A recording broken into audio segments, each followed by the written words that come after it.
to cover the 001 General Psychology. This is from 1.3.3 Nature and Characteristic of Behavior. तो इस part of video में हम जानेंगे कि आखिर में बिहेवियर की नेचर क्या होती है, कैरेक्टरिस्टिक्स क्या होती है। कैरेक्टरिस्टिक क्या होती है? तो डिस्टिंग्विशिंग फीचर होती है या डिस्टिंग्विशिंग ट्रेट या क्वालिटी होती है जो एक चीज़ को दूसरे चीज़ से अलग करती है। और नेचर तो जानते ही, जो स्वभाव होता है, इसी को नेचर कहा जाता है। तो देखते हैं इस पार्ट ऑफ वीडियो में कि आखिर में नेचर और कैरेक्टरिस्टिक्स क्या है। तो यहाँ पे दे रखे हैं कि अगर, क्योंकि बार बार साइकोलॉजी में जो आपका बिहेवियर की चर्चा हो रही है कि बिहेवियर कई बार बोला गया है कि बिहेवियर को in relation to the environment से जोड़ा गया है। तो यहाँ पे बिहेवियर से इन्होंने बताया है, शुरुआत की है। तो कहते हैं behaviour is a broad term and a complex phenomenon. Behaviour क्या है? एक बहुत लंबा चौड़ा शब्द है, ये छोटा मोटा शब्द नहीं है और बहुत ही जटिल घटना है, फिनोमिनन है। In this section we will discuss the nature and characteristic of behaviour. और कहते हैं इस सेक्शन में हम बिहेवियर की जो नेचर और कैरेक्टरिस्टिक है उसके बारे में चर्चा करेंगे। According to psychologist, behaviour is everything और anything that a human being और animal does that can be observed in some way. कहते हैं साइकोलॉजिस्ट के अनुसार से बिहेवियर वो हर कुछ होता है या कोई भी चीज़ होता है जिसे एनिमल या ह्यूमन बीइंग करता है और जिसे भी कुछ तरीके से जो है या कुछ रास्ते से, कुछ माध्यम से उसको ऑब्जर्व किया जा सकता है। ऑब्जर्व का मतलब होता है गौर से देखना किसी चीज़ को, कोई कुछ करता है तो। In other words, behaviour includes all actions and responses of organisms that can be measured directly और इनडायरेक्टली। अगर दूसरे शब्दों में कहा जाए तो बिहेवियर में उन सभी एक्शन को जो रखा जाता है या ऑर्गेनिज्म जितने भी होते हैं उनकी वो कैसे जवाब देते हैं, रिस्पॉन्स करते हैं, उनको रखा जाता है, जिससे कि डायरेक्टली या इनडायरेक्टली रूप से मेजर किया जा सकता है। Behavior not only means bodily movements but also include mental and cognitive processes such as feelings, attitudes, thoughts, emotions and all other internal events which cannot be observed directly but can be measured indirectly through what people say, vocal behavior and how they react to different problem and situations.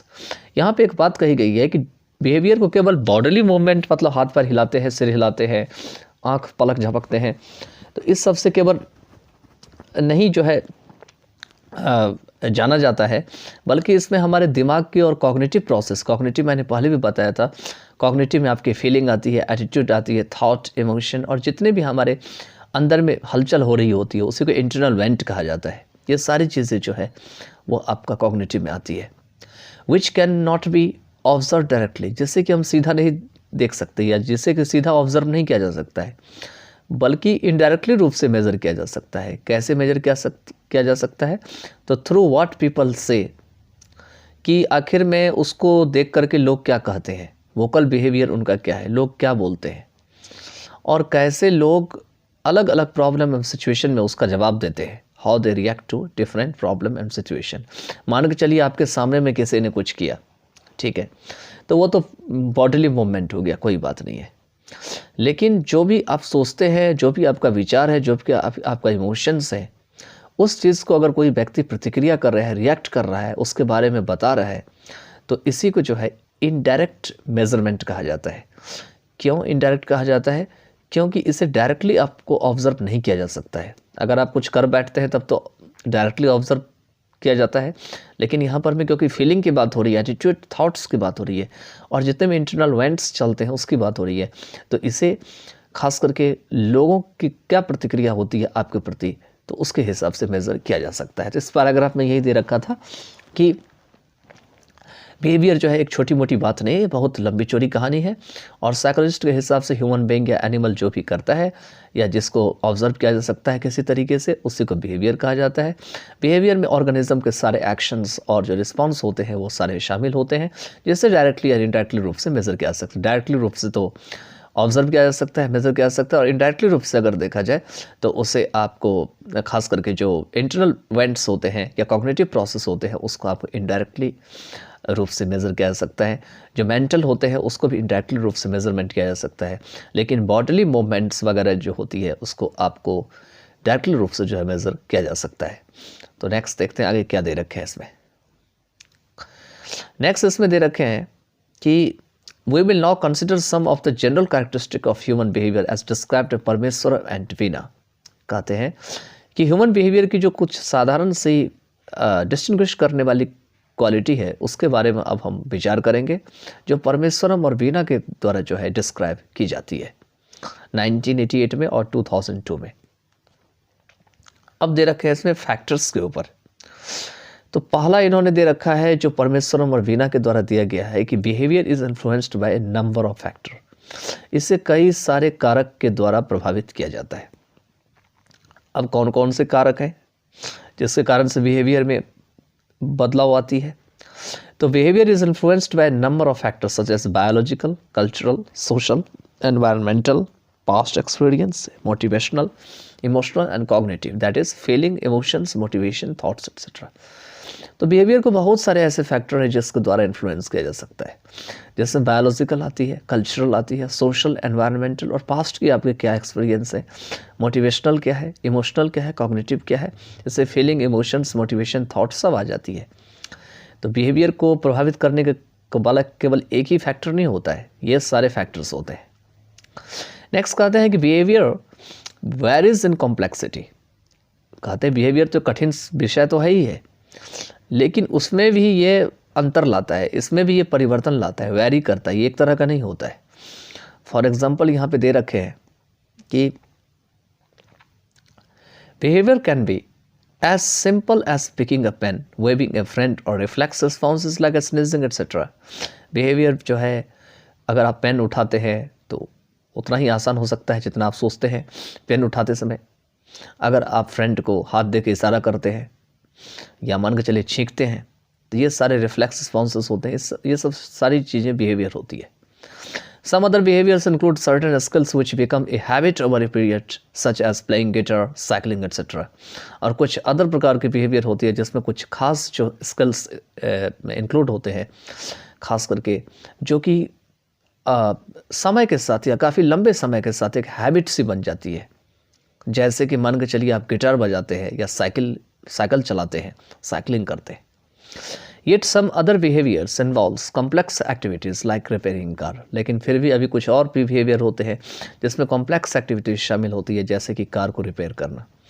Activities such as landing on the moon, flying a fighter plane, rock climbing etcetera are some of the examples of highly complex behaviour. तो ऊपर वाला जो था कुछ easy और simple behaviour था, लेकिन यहाँ पे ये कॉम्प्लेक्स बिहेवियर की बात कहते हैं जो हर कोई नहीं कर सकता है। इसमें खास करके ऐसी एक्टिविटीज़ है जैसे कि मून पर में पैर रखना, लैंड करना, फाइटर प्लेन को उड़ाना, फ्लाई करना, उसके बाद जो चट्टान होते हैं उसके ऊपर चढ़ाई करना, रॉक क्लाइंबिंग करना। ये सब कुछ ऐसे एग्जांपल्स होते हैं जो काफ़ी हाईली कॉम्प्लेक्स बिहेवियर के होते हैं। इसके बाद जो नेक्स्ट दे रखे हैं इसमें वो है नेक्स्ट में the factors influencing behaviour are of different kinds. कहते हैं ऐसे फैक्टर्स जो कि बिहेवियर को इन्फ्लुएंस करते हैं, प्रभावित करते हैं, वो कई प्रकार के होते हैं। Behaviour is influenced by two large sets of factors. कहते हैं दो बराबर जो सेट है फैक्टर का जो समूह है उसके द्वारा भी बिहेवियर को प्रभावित किया जाता है। पहला तो ये होता है those belonging to the individual, वो सारी चीज़ जो इंडिविजुअल की है, और दूसरा जो एनवायरनमेंट की है। ये पहले भी बताए हैं कि एनवायरनमेंट से भी एक बहुत बड़ा फैक्टर रखता है। एनवायरनमेंट में सब कुछ आ जाता है, आपका आसपास की माहौल जितनी भी चीज़ें होती है सब आ जाती है।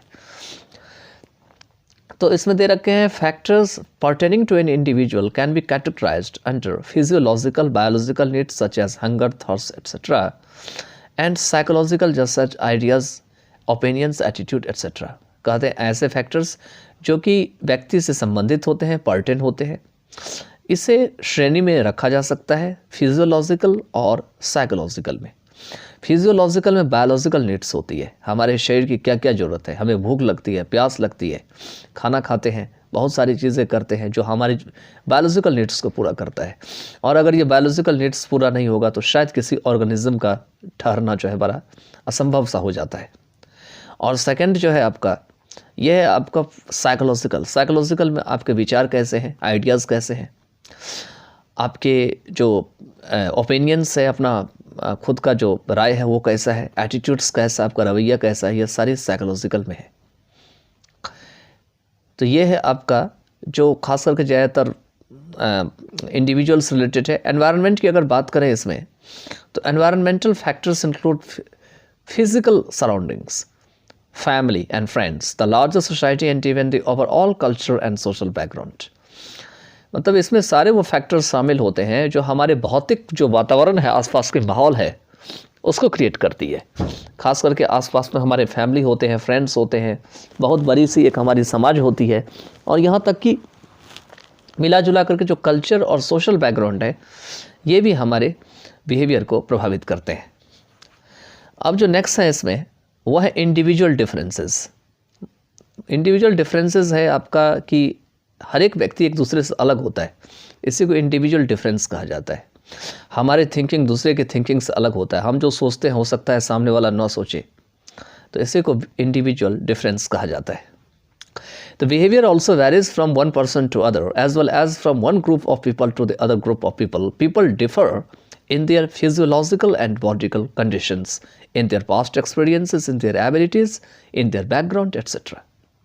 कहते हैं बिहेवियर जो है वो एक पर्सन से दूसरे पर्सन में अलग अलग होते हैं। साथ साथ एक ग्रुप जो पीपल की होती है, अगर उसको हम दूसरे ग्रुप से मिलाएं तो एक तरह का नहीं होगा, वो अलग अलग तरह का होगा।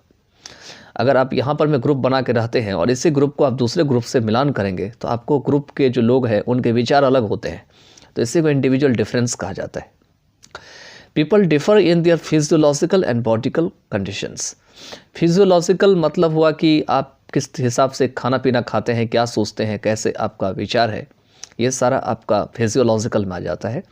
साथ में जो बॉडीली कंडीशंस है कि कोई मोटा होता है, कोई पतला होता है, कोई कमज़ोर होता है, कोई जो है ठंडा जगह पे रहना पसंद करता है, कोई जो है आपको गर्म जगह पे रहना पसंद करता है, कोई मॉडरेट टेम्परेचर में रहना पसंद करता है।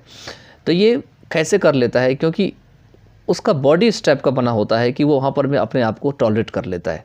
इसी को बॉडीली कंडीशंस कहा जाता है। साथ ही साथ में किसी व्यक्ति की पास्ट एक्सपीरियंस कैसी है, किस व्यक्ति ने अपनी ज़िंदगी में कितनी घटनाओं को झेला है, किस टाइप के माहौल से गुजरा है, किस टाइप के चीज़ों को अनुभव किया अपनी लाइफ में, तो ये भी व्यक्ति को एक दूसरे से अलग करती है। यही कारण है कि जब कोई व्यक्ति एक बात बोलता है तो दूसरे व्यक्ति को बात पसंद नहीं आता है। क्यों नहीं आता है? बिकॉज सामने वाला व्यक्ति शायद उस एक्सपीरियंस को अपने जीवन में नहीं उतार पाता है, शायद वो चीज़ उसके साथ नहीं हुआ होता है, इसी कारण से सामने वाले को वो चीज़ पसंद नहीं आता है। तो जिस व्यक्ति का जिस हिसाब से पास्ट एक्सपीरियंस रहता है उस हिसाब से वो अपने आप को एक्सप्रेस करता है सोसाइटी में या दूसरे व्यक्ति को। साथ में एबिलिटीज़ की बात कही गई है। एबिलिटीज़ का मतलब होता है कि हर एक व्यक्ति की योग्यता दूसरे से अलग होती है। हर एक व्यक्ति की योग्यता एक तरह की नहीं होती है। किसी को कार मैकेनिक का काम करने में अच्छा लगता है, उसकी एबिलिटी है कि वो कार मैकेनिक का काम करता है। किसी की है कि हाउस होल्ड का काम, किचन में अच्छा काम कर लेता है लेकिन बाहर काम नहीं कर पाता है। किसी के अंदर है कि बहुत अच्छा डांस कर लेता है लेकिन बहुत अच्छा गा नहीं सकता है। कोई ऐसा है कि आपको अपने लाइफ में कोई साइंटिस्ट बन जाता है लेकिन वो एक अच्छा जियोलॉजिस्ट नहीं बन सकता है। तो अगर हम इस तरह से देखें तो इसमें उनकी जो एबिलिटीज़ होती है वो भी अलग अलग प्रकार की होती है। ठीक है, तो ये सारी चीज़ें मिला करके इंडिविजुअल डिफरेंस को तैयार करती है। अब इसी कारण से यहाँ पे दे रखे हैं आगे, it is therefore natural that if 10 people are put in the same condition each person's behaviour differs from that of other in some respects और सम डिग्रीज। कहते हैं इस वजह से यह स्वाभाविक है कि अगर 10 लोग को एक ही सिचुएशन में रखा जाए, माहौल एक ही तरह का है लेकिन अगर 10 लोग को वहाँ पे रखा जाए तो हर एक आदमी उसी माहौल में अलग अलग हिसाब से बिहेव करेंगे। Behaviour differs from that of others in some respects और इन सम डिग्रीज। किसी न किसी तरीके से या किसी न किसी स्थिति में वो अलग अलग हिसाब से अपना बिहेवियर करेंगे। यही कारण है कि एक ही फैमिली में पाँच बच्चे होते हैं, 4 बच्चे होते हैं, 7 बच्चे होते हैं, 8 बच्चे होते हैं। पहले तो 13 बच्चे होते थे, 14 होते थे और बहुत सारे मतलब डजन के डजन हिसाब से बच्चे होते थे एक एक परिवार में। लेकिन एक ही परिवार में अगर 5 बच्चे या 6 बच्चे या 7 बच्चे होते हैं तो सारे बच्चे एक तरह के नहीं होते हैं। उसका रीज़न है कि उनका जो हर एक जो चिल्ड्रन होते हैं उनके अलग अलग टाइप का जो है उनका बिहेवियर होता है और वो अपने हिसाब से सोचता है। और यही कारण है कि एक बच्चा बहुत अच्छा से पढ़ लिख करके आगे चला जाता है, एक बच्चा नहीं पढ़ता है, एक बच्चे को जो है खाने बनाने में या मान के चलिए कि घर के काम करने में अच्छा लगता है, एक बच्चा होता है जिसको सिलाई में अच्छा लगता है, कोई सिलाई का काम करना बहुत अच्छा पसंद करता है। इसी तरीके से कोई ऐसा है जो सिनेमेटोग्राफर बनना चाहता है, कोई ऐसा है जो अच्छा पेंटर बनना चाहता है, कोई ऐसा है कि कहता है कि नहीं मैं ऐसे अपनी ज़िंदगी गुजार लूँगा, मुझे ज़्यादा मेहनत करने की ज़रूरत नहीं है। तो जो पेरेंट्स होते हैं वो एक ही माहौल में बच्चे को रखते हैं, सारे बच्चे एक ही माहौल में रहते हैं, लेकिन फिर भी बच्चों के अंदर जो है अलग अलग प्रकार की डिफरेंस आ जाती है, क्योंकि उनका बिहेवियर जो होता है अलग अलग होता है। हर एक बच्चे का बिहेवियर एक तरह का नहीं हो सकता है। यही रीज़न है कि क्लासरूम में भी बच्चे को टीचर पढ़ाते हैं और एक क्लासरूम में 40-50 बच्चे होते हैं, लेकिन हर एक बच्चा डॉक्टर नहीं बनता, हर एक बच्चा इंजीनियर नहीं बनता, हर एक बच्चा जो है आर्टिस्ट नहीं बनता। इसका रीज़न है कि हर एक के जो इंडिविजुअल डिफरेंस है वो अलग अलग काइंड के हैं। तो यही बात कही गई यहाँ पर भी, क्योंकि जो फिजियोलॉजिकल है और बायोलॉजिकल है वो अलग अलग प्रकार की है आपकी, तो इसी कारण से इंडिविजुअल डिफरेंस यहाँ पे तैयार होती है। नेक्स्ट आगे दे रखे हैं इसमें, behaviour also shows similarities. Behaviour जो है सिमिलरिटीज़ को भी दिखाती है। सिमिलरिटीज़ का मतलब होता है एक तरह का होना, सिमिलर होना, उसमें कोई डिफ़र नहीं होना, तो इसी को सिमिलरिटीज़ कहा जाता है। अब अगर सिमिलरिटीज़ की इसमें बात करें तो यहाँ पे दे रखे हैं कि the behaviour differs from person to person but this does not mean that all people differ from all others at all times and in all situation. There is also a considerable degree of similarity in behavior among people. For instance, if a particle of dust falls into a person's eye, he tries to remove it. This type of behavior is universally found. अब यहाँ पर मैं इस paragraph में universally जो found behaviour है उसके बारे में बात की गई है। कहते हैं भले ही जो बिहेवियर है वो एक पर्सन से दूसरे पर्सन में अलग अलग होती है, लेकिन इसका मतलब ये नहीं है कि सभी लोग जो है सभी से जो है हमेशा अलग होते हैं, हर स्थिति में अलग होते हैं। अब यहाँ पर भी एक बात ये कही गई है कि there is also considerable degree of similarities in behaviour among people, कि पीपल के बीच में कुछ काफ़ी ज़्यादा जो अगर आप देखें तो सिमिलरिटीज़ जो है पाई जाती है, इसकी कंसिडरेबल डिग्री ऑफ सिमिलरिटीज़ जो है कहा गया है। इंस्टेंस के लिए कि अगर किसी की आंख में धूल गिर जाता है, किसी भी व्यक्ति के अंदर में, चाहे मेल हो या फीमेल हो, अगर उसके आंख में धूल कण चला जाता है, धूल का कण चला जाता है, पार्टिकल चला जाता है, तो उस धूल को आंख से बाहर निकालने की जो बिहेवियर होती है वो पूरी दुनिया में एक ही प्रकार की होती है। हो सकता है कि कोई मान के चलिए कोई किसी और चीज़ का प्रयोग करे, कोई किसी और तरीके से उसको निकाले, लेकिन फाइनली आंख से जो धूल निकलने का प्रोसेस होता है वो पूरी दुनिया में एक ही समान होती है, और इसी कारण से इस बिहेवियर को सिमिलर बिहेवियर कहा गया है। अब जो नेक्स्ट है इसमें दिया गया है कि behaviour is always purposeful and goal directive. अब यहाँ पे पर्पसफुल और गोल डायरेक्टिव का मतलब क्या है?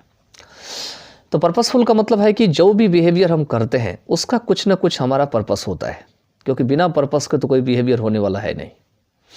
साथ साथ जो भी बिहेवियर करते हैं वो गोल डायरेक्टिव होता है। गोल डायरेक्टिव का मीनिंग होता है कि उससे हम चाहते हैं कि हमारा कोई ना कोई मंजिल हासिल हो जाए, कोई ना कोई हमारा एक एम्बिशन पूरा हो जाए, तो इसीलिए हम कुछ ना कुछ बिहेवियर करते हैं। फॉर एग्ज़ाम्पल, अगर हम एक बाल्टी पानी भरते हैं तो वो भी एक बिहेवियर है, लेकिन हमारा गोल क्या था कि हमें फाइनली एक बाल्टी पानी को भरना था, तो इसलिए हमने बिहेव किया कि बाल्टी उठाया, ले गए टैप के पास, उसको चलाया, और इससे क्या हुआ, हमारा गोल पूरा हो गया। तो बिहेवियर क्या है, पर्पसफुल भी है और गोल डायरेक्टिव भी है। अब जो नेक्स्ट दे रखे इसमें कि human behaviour is always purposeful and one's actions are always directed towards some goal और the other. A boy sitting and studying suddenly gets up and takes a glass of water. Here the goal is to have a glass of water and the purpose is to quench his thirst. कि human behaviour हमेशा purposeful होता है, क्योंकि human behaviour बिना purpose के कोई behave नहीं करेगा, और किसी भी व्यक्ति का जो एक्शन है वो हमेशा कुछ न कुछ गोल की ओर ले जाती है। एक बॉय होते हैं जो बैठे होते हैं, पढ़ रहे होते हैं, स्टडिंग कर रहे होते हैं, सडनली गेट्स अप, अचानक उठ जाते हैं और एक गिलास पानी लाते हैं, takes a glass of water. अब यहाँ पे क्या है, the goal is to have a glass of water. यहाँ पे गोल क्या था कि हमने एक गिलास पानी जो है हमें पीना है, और पर्पस यहाँ पे क्या है, is to quench his thirst. उसका पर्पस, उद्देश्य था कि उस पानी को पी करके अपनी प्यास को बुझाना। क्वेंच का मतलब होता है प्यास बुझाना। On the other hand, a boy is sitting and studying and feel cold. अब यहाँ पर में दूसरी ओर देखा जाए तो एक बॉय बैठे होते हैं, पढ़ रहे होते हैं और उसको ठंडा लगता है। फील्स कोल्ड का मतलब ठंडा लगना। He gets up and switches off the fan, वो उठता है और क्या करता है, पंखा को बंद कर देता है। Here the goal is to switch off the fan and the purpose is to avoid the discomfort of cold. अब यहाँ पे गोल क्या था, पहला गोल था कि फैन को बंद कर देना, और पर्पस क्या था कि कोल्ड से जो होने वाली परेशानी थी, क्योंकि फैन चल रहा था उस समय ठंडा लग रहा था, इस कारण से उसे बचने के लिए फैन को स्विच ऑफ कर दिया गया, तो avoid the discomfort of cold. So all our behaviours can be categorised under, तो इसलिए जितने भी हमारे बिहेवियर हैं उसको इस हिसाब से कैटेगराइज किया जा सकता है। अब देखते हैं इसकी कैटेगरी क्या सब दे रखे हैं। में दे रखे हैं कि ये अप्रोच बिहेवियर होते हैं, मतलब पॉजिटिव गोल डायरेक्टेड होते हैं। इसमें आपका हर एक गोल जो हासिल होने का ज़्यादा संभावना होता है, इसी को पॉजिटिव गोल डायरेक्टेड कहा गया है। सेकंड जो है अवॉइडेंस बिहेवियर है, इसमें नेगेटिव गोल अवॉइडेंस कहा गया है। अब अगर बात करें कि behaviour is changeable to a larger extent, तो नेक्स्ट पार्ट में बिहेवियर के बारे में दे रखे हैं कि बिहेवियर कैसे होते हैं, तो लार्जर एक्सटेंट में चेंजेबल होते हैं। अगर आप इसको ज़्यादा हद तक देखेंगे तो इसमें बदलने की क्षमता होती है। यही कारण है कि हर एक ह्यूमन की जो बिहेवियर होती है वो समय के हिसाब से बदल जाता है। जैसे हम बचपना में कुछ और बिहेवियर करते हैं, 12 साल के होते हैं तो कुछ और करते हैं, 20 साल के होते हैं 20 कुछ और करते हैं, 30 के होते हैं कुछ और करते हैं। जैसे जैसे हमारे अंदर में समझदारी आती है वैसे वैसे हमारा बिहेवियर करने का जो स्टेज होता है, जो स्टाइल होता है, वो भी चेंज होता चला जाता है। तो यहाँ पे दे रखे हैं कि it was mentioned earlier that number of factors influence behaviour. कहते हैं पहले ही जिक्र किया गया कि काफ़ी ज़्यादा ऐसे फैक्टर हैं जो बिहेवियर को प्रभावित करते हैं। In view of this it is possible to change behaviour by modifying this factors, और इसी चीज़ को नज़र रखते हुए यह संभव है बिहेवियर को चेंज करना कि इन सभी कारकों में सुधार किया जाए, मॉडिफाई किया जाए। It is this changeability which enables a child to become adult. यही चेंज होने की इसकी पावर होती है, ये योग्यता होती है जो कि किसी भी चाइल्ड को क्या करती है, एडल्ट बनाती है। कोई भी चाइल्ड एडल्ट तभी बनता है जब उसके अंदर में बिहेवियर परिवर्तित होता है। यही कारण है कि कोई 20 साल का आदमी अगर बच्चे की तरह बिहेव करता है तो अभी भी उसको 20 साल का नहीं समझा जाता है, लगता है, क्योंकि अभी भी दूसरा व्यक्ति कहता है कि अभी भी तू बच्चा है, क्योंकि तेरे अंदर अभी भी 20 साल वाली जो समझ है वो अभी नहीं है। तो इट मीन्स कि 20 ईयर्स का तो वो हो गया, 20 साल का, लेकिन अभी वो चाइल्ड की तरह बिहेव कर रहा है, उसका बिहेवियर अभी भी बदला नहीं है, तो कैसे एडल्ट माना जाएगा वो। इसके बाद है bad man to become a good man. एक बुरा आदमी कैसे अच्छा आदमी बन जाता है, a good man to become a bad man. एक अच्छा व्यक्ति कैसे बुरा व्यक्ति बन जाता है। ये सब सारी चीज़ें बिहेवियर के चेंज होने के कारण होती है। It is again this very characteristic which helps people to adjust to new surroundings. कहते हैं कि दोबारा से यही वो लक्षण होती है, कैरेक्टरिस्टिक होती है, जो कि लोगों को हेल्प करती है कि एक नए माहौल के साथ अपने आप को ढालने के लिए, अपने आप को तैयार करने के लिए। These changes are the results of one's practice और experiences। और कहते हैं ये जो चेंजेस हैं ये किसी भी व्यक्ति के प्रैक्टिस और जो एक्सपीरियंस है, लर्निंग है, उसका परिणाम होता है।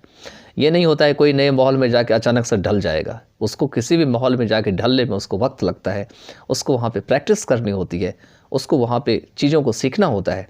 उसके बाद कोई व्यक्ति नए जगह पर भी जा कर के अपने आप को सही रख पाता है। नेक्स्ट दे रखें इसमें, बिहेवियर ऑल्सो शोज स्टेबिलिटी। इसका मतलब क्या हुआ? इसका मतलब हुआ कि बिहेवियर जो है स्टेबिलिटी को भी दिखाती है। स्टेबिलिटी का मतलब आप जब किसी भी जगह पर में जाके रहना शुरू कर देते हैं तो क्या होता है, स्टेबल हो जाते हैं। तो वही बात यहाँ पे कहे गए हैं कि though emphasis has been laid on the possible changes in behavior, it must be mentioned that life is not always full of all sort of changes। कहते वाले यह जोर डाला गया है कि कुछ पॉसिबल चेंजेस होते हैं बिहेवियर में, लेकिन यह जरूर जिक्र की जानी चाहिए कि लाइफ हमेशा जो है हर प्रकार के चेंजेस लाइफ में नहीं होते रहते हैं। While behavior changes at the same time, there is also certain stability to behavior। एक और बिहेवियर बदलती रहती है तो एक ही समय में कुछ निश्चित जो है स्टेबिलिटी बिहेवियर में बनती चली जाती है जो ना बदलती है। It does not change with every change in the environment, not to all forms of behaviour change. कहते हैं कि एनवायरनमेंट में जो सब कुछ परिवर्तन होता है उसके हिसाब से नहीं बदलती है, और ना ही सभी प्रकार की बिहेवियर जो है वो बदलती है, not to all forms of behaviour change.